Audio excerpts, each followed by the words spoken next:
Praise the Lord. இந்த காலவேளையிலும் மறுபடியும் உங்களை சந்திப்பதில் மிக்க மகிழ்ச்சி அடைகிறேன்.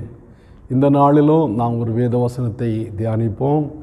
உபாகமம் 32 அதிகாரம் 35வது வசனம். உபாகமம் 32, 35. பழி வாங்குவதும் பலன் அளிப்பதும் எனக்கு உரியது. ஏற்ற காலத்தில் அவருடைய கால் தள்ளாடும். அவருடைய ஆபத்து நாள் சமீபமாக இருக்கிறது. அவர்களுக்கு நேரிடும் காரியங்கள் தீவிரித்து வரும். இந்த வேத வசனத்தில் மோசே ஜனங்களை பார்த்து சொல்லக்கூடியதான வார்த்தை, பழி வாங்குவதும் பலன் அளிப்பதும் கர்த்தருக்கு உரியது என்று அவர்களுக்கு ஆலோசனை சொல்லுகிறார். மோசேயுடைய அந்திம நாட்களில், அவருடன் மரண நாட்கள் நெருங்கி வருகிற நேரத்தில் அவர்கள் கடந்து வந்ததான பாதைகளை பற்றிதான காரியங்களை ஜனங்களுக்கு எடுத்து சொல்லி கடைசியாக ஆலோசனை சொல்கிறார். நீங்கள் பழி வாங்காதபடிக்கு பழி வாங்குதலை கர்த்தரிடத்தில் விட்டு விடுங்கள் என்று அவளுக்கு ஆலோசனை சொல்லுகிறார். இன்றைக்கு அநேகர் நான் பழிக்கு பழி வாங்குவேன், பழி வாங்காமல் அமர மாட்டேன் என்று சொல்லக்கூடியதான எண்ணத்தோடு கூட ஓடிக்கொண்டிருக்கிறார்கள். பழி வாங்க எண்ணம் நம்முடைய வீட்டில் இருக்கிறது, நம்முடைய குடும்பத்தாரிடத்தில் இருக்கிறது, நம்முடைய தேசத்தில் இருக்கிறது, உலகமெங்கும் இந்த பழி வாங்குகிறது எண்ணம் இருக்கிறது. தனிநபருக்கு தனிநபர் பழி வாங்குதல், தேசத்துக்கு தேசம் பழி வாங்குதல், நாட்டுக்கு நாடு பழி வாங்குதல் என்று சொல்லக்கூடியதான அந்த நிலை எங்குமே காணப்படுகிறது. ஆனால் தேவன் சொல்கிறாரு, நான் தான் பழி வாங்குவேன், நீங்கள் சும்மா இருங்க, நான் பதில் செய்வேன், நீங்கள் அமைதியாக இருங்க அப்படின்னு சொல்லுகிறார்.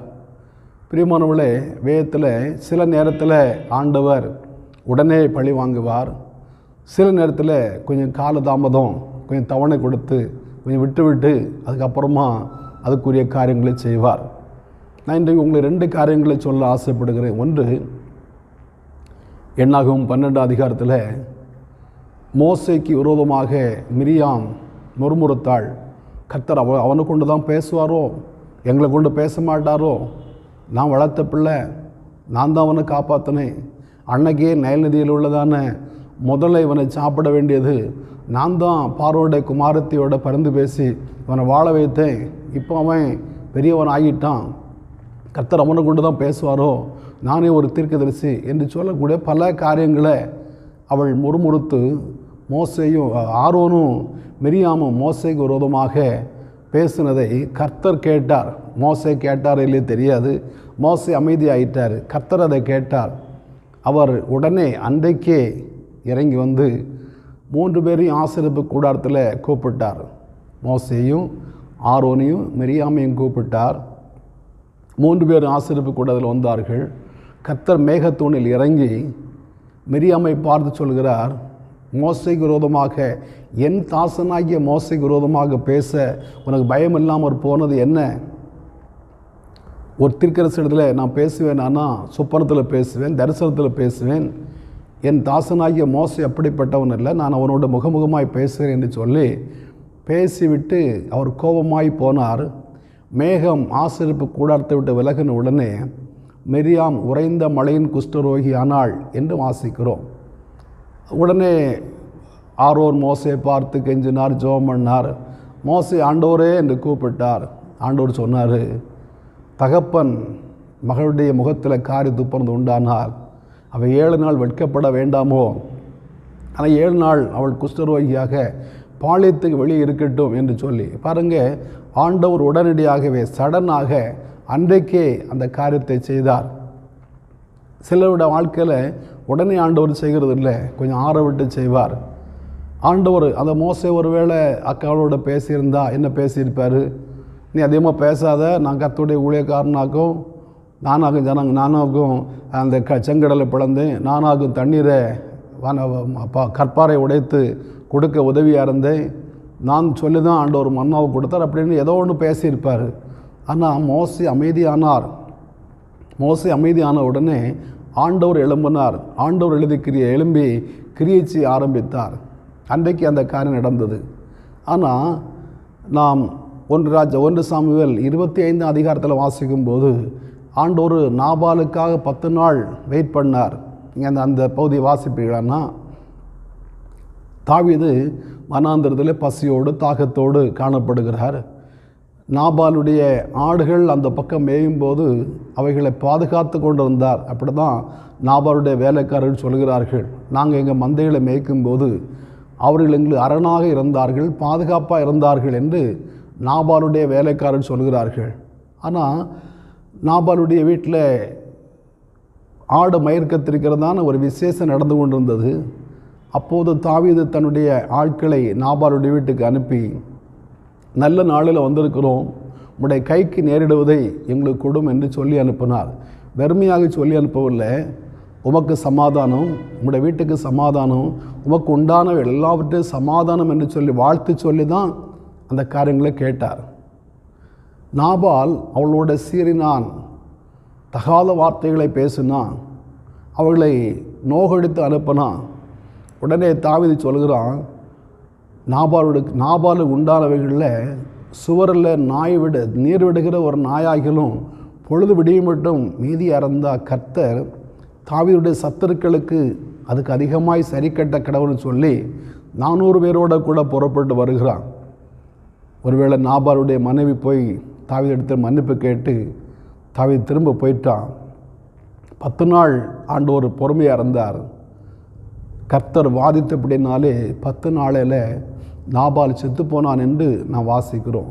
பிரியமானவர்களே, பழிவாங்குதல், ஒருவேளை தாவீது வந்திருந்தால் என்ன பண்ணியிருப்பார்? நாபாலுடைய ஆடு மாடுகளும் மிருக ஜீவன்களை கொன்றிருப்பார். தாவீது உண்டானவைகளில் ஒரு நாயாகிலும் மீதியாக இருந்தால் அப்படின்னு தான் சொல்லப்படுகிறது. ஆனால் நாபால் அதுக்கு அதிகமாக கூட சம்பாதிக்கக்கூடும், இன்னும் அதிகமான காரியங்களை செய்ய வாய்ப்பு உண்டு. நாபாலும் தாவீதுக்கு தீமை செய்ய வாய்ப்புகள் உண்டு. அவன் பெரிய மனிதன் என்று வேதத்தில் வாசிக்கிறோம், செல்வந்தன், வசதி படைத்தவன். ஆனால் தாவீது அமைதியாக இருந்தார். ஒருவேளை தாவீது கோபத்தோடு வந்தாலும் திரும்பி போயிட்டார். கர்த்தர் அவனை வாதித்தபடினாலே 10 நாளைக்குள்ளே நாபால் செத்து போனான் என்று வேதத்தில் வாசிக்கிறோம். என்னை கேட்கிற அருமையான தேவனுடைய பிள்ளைகளே, உங்கள் வாழ்க்கையில் கூட எத்தனையோ பேர் உங்களை குறுக்கிட்டு உங்களை தீமை செய்திருக்கலாம், உங்களை தொழிலில் ஏதோ நஷ்டத்தை ஏற்படுத்தியிருக்கலாம், அல்லது உங்களை போட்டியாக சில காரியங்களை செய்திருக்கலாம், அல்லது உங்களுடைய வாழ்க்கையில் ஏதோ தீமைகளை செய்திருக்கலாம். உங்கள் வீட்டுக்கு எதிராக, உங்கள் நிலத்துக்கு எதிராக, உங்கள் தொழிலுக்கு எதிராக, உங்கள் வாகனங்களுக்கு எதிராக எத்தனையோ காரியங்கள் ஒருவேளை செய்திருக்கக்கூடும். ஆனால் நீங்கள் பழி வாங்க அந்த எண்ணத்தை விட்டு விடுங்கள். நான் பழி வாங்கியே தீர்வேன் அப்படி சொல்லக்கூடியதான எண்ணம் நமக்கு வேண்டாம். நான் தேவனுடைய பிள்ளைகள், நாம் கர்த்தருக்கு உரியவர்கள். நாம் அந்த தீமையான எண்ணத்தை விட்டுவிட்டு கர்த்தர் மேல் பாரத்தை வைத்து விடுவோம். 55:22 சங்கீதத்தில் வாசிக்கிறோம், கர்த்தர் மேல் பாரத்தை வைத்து விடு. நம்முடைய கோபதாபங்கள், நம்முடைய கவலைகள், நம்முடைய பிரச்சனைகள் எல்லாவற்றையும் ஆண்டவருடைய கரத்தில் ஒப்படைத்து விடுவோம். கர்த்தர் நமக்காக யாவையும் செய்து முடிக்கிற தேவன் என்று நாம் வாசிக்கிறோம். 57:2 வாசிக்கிறோம் சங்கீதத்தில். இப்போ நமக்காக யாவையும் செய்து முடிக்க போகிற தேவன், நமக்கு யாவையும் செய்கிற தேவன். நம்முடைய வேலையை அவரிடத்தில் ஒப்படைத்து விடுவோமே, நான் அமைதியாக இருக்கலாம் தானே. யாத்திராகமம் 14:14 அப்படி தான் வாசிக்கிறோம். கர்த்தர் உங்களுக்கு யுத்தம் பண்ணுவார், நீங்கள் சும்மா இருப்பீர்கள். அப்போ நாம் சும்மா இருந்து ஆண்டவர் அந்த காரியங்களை செய்ய விட்டு விடுவோம். நாம் ஏதாவது செய்ய முற்படுவோமானால் ஆண்டவர் அமைதியாகிடுவார். ஆண்டவர் சொல்ல, இதுக்கு எனக்கு சம்பந்தமே இல்லை, நீ பழி செய்து விட்ட, இன்னும் நான் அதில் குறுக்கிட விரும்பவில்லை அப்படி சொல்லி ஆண்டவர் அமைதியாகிடுவார். ஆகையினாலே நாம் ஆண்டோடைய கரத்தில் அர்ப்பணித்து விட்டு அவர் கிரியை செய்யும்படியாக நாம் தாமதப்படுவோம், நம்ம காத்திருப்போம். தேவன் நம்முடைய வாழ்க்கையில் வெற்றியை தருவார். ஜெபிப்போமா? நல்ல பிதாவே, நன்றியோடு துதிக்கிறோம், வாழ்த்துறோம். இந்த கால வேளையில் கூட உங்களுடைய திருமுகத்தை நோக்கி பார்க்கிறோம். இயேசுவே, எத்தனை பேர் பழி வாங்க வேண்டுங்கிறதான எண்ணத்தோடு ஓடிக்கொண்டிருக்கிறதான இந்த நாட்களில், இந்த கால வேளையில் எங்களோடு சொல்கிறீர், பழி வாங்குதல் எனக்குரியது, நானே பதில் செய்வேன் என்று. கர்த்தாவே, உமக்கு ஸ்தோத்திரப்பா, ஸ்தோத்திரம். ஆண்டவர் எங்களுக்கு விரோதமாக ஆண்டவரை கர்த்தாவேப்பா தீமை செய்கிறத உடைய பிள்ளைகளை கண்ணோக்கி பார்ப்பீராக. இந்த வார்த்தையை கேட்கிற உடைய பிள்ளையோட வாழ்க்கையில் எத்தனை பேர் ஆண்டவரை பில்லி சூன்யங்களை செய்திருக்கலாம், அல்லது மந்திரியங்களை செய்திருக்கலாம், அல்ல வேறு ஏதோ ஒரு காரியங்களை செய்திருக்கலாம். ஏசப்பா, உமக்கு ஸ்தோத்திரம். ஆண்டவர் உடைய பிள்ளைகளை நோகடித்திருக்கலாம். ஆண்டவரே உமக்கு ஸ்தோத்திரம்.